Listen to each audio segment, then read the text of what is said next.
महाराष्ट्राचे आराध्य दैवत श्री मतोबा महाराज देवस्थान नैताळे येथे रात्री अज्ञात चोरट्यांनी धाड टाकत महाराजांच्या मूर्ती आणि दानपेटीची चोरी केल्याने गावात मोठी खळबळ उडाली आहे। देवस्थानातून पवित्र मूर्तीच पळवल्या गेल्याने भाविक व ग्रामस्थांमध्ये संतापाची लाट उसळली आहे।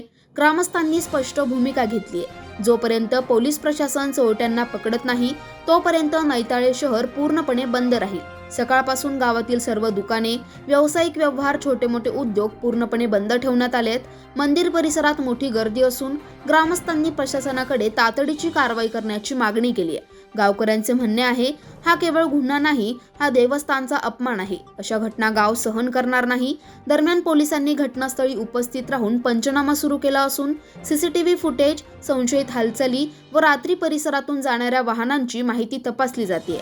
या प्रकरणात ग्रामस्थांनी एकत्र येत प्रशासनाला कठोर इशारा दिलाय की चोर पकडल्याशिवाय आणि कारवाई न झाल्यास आंदोलन आणखी उग्र केले जाईल।